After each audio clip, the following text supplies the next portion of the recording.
The Old House by Pamela Duncan Edwards, illustrated by Henry Cole. Once upon a time there was an old house.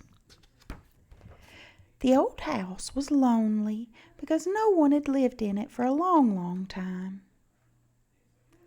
When people passed its rickety gate, they often said to one another, "Did you ever see such an unhappy old house?"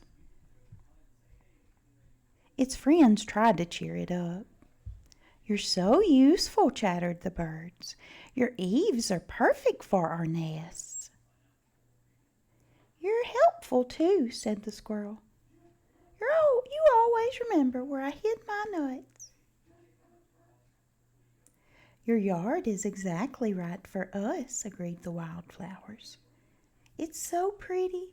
What would we all do without you?" "We love you no matter what," whispered the oak tree, wrapping its twiggy arms around the roof of the old house. "It doesn't do any good feeling sorry for yourself," they cried. But it was no use. "I'm so empty inside," sobbed the old house. Sometimes people came to look around the old house, but they always went away again. "You'd have to be crazy to want to live in such an old heap," said one couple, "even if it is a reduced price." "What?" cried the old house in a horrified voice. "I've been reduced?" Its window shutters drooped in disgust.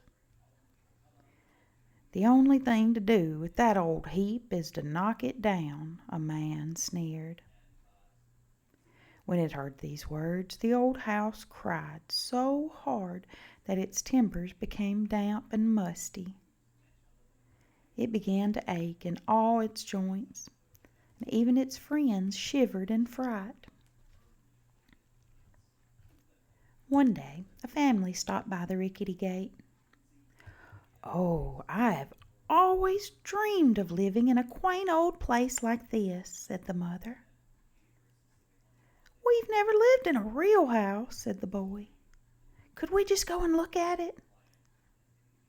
Just then the old house gave out one of its big sorrowful sighs. "Uh-oh," said the father. "I think it might have rot." "No," cried the little girl. "It's just saying hello to us, that's all." "Hey," the squirrel whispered to the old house. "Did you hear that? This is your big chance." But the old house sniffled. "Look, they're going away just like all the others," it whined. But the next week the family appeared again. They stared longingly at the house. "I'd put a tire swing up there," said the boy, gazing at the oak tree. "Look at the nest," said the mother. "This house certainly shares itself with its friends." "I'd pull the grass from around the wildflowers," said the girl. "Then they'd be able to get to the light." "Do you think the house is leaning sideways?" asked the father. "I wonder if its foundation's cracked." "Excuse me," cried the old house indignantly. "My foundation is not cracked." "Then stop sagging," said the squirrel. "Stand tall.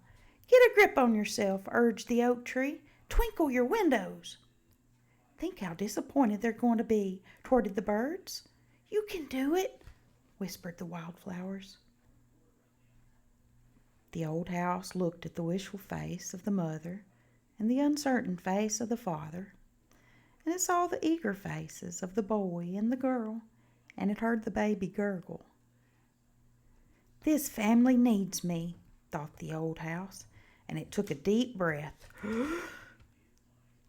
It wriggled and stretched and pushed with all its might until it stood as straight as possible. "It's not leaning at all," said the boy. "You're right," said the father. "A shadow must have fallen across it for a minute." The girl looked at her mother and father. "Could we buy it?" she asked. "We've been saving money for a house, but it would take a lot of work to fix this one," said the mother. "It certainly would," said the father. And then the family started walking away. "Stop! Don't go!" cried the old house. "We could be so happy together." But the family was gone. The old house was miserable. "I could have been their home," it mourned. "I could have kept them safe and warm." "Have you noticed that it feels sad for the family?" the squirrel whispered to the oak tree. "It's stopped feeling sorry for itself." "I know," answered the oak tree. "That's a good thing, at least." One morning, a rumbling noise came from down the lane. "It's the bulldozer," wailed the old house. "This is the end. We're all doomed." "Who'll save our nests?" screeched the birds. "Our babies can't fly yet." "They'll trample us flat," cried the wildflowers. "I know they'll chop me down too," groaned the oak tree. "Goodbye, old house. You've been a good friend." They all creaked and rustled and squawked and trembled in terror.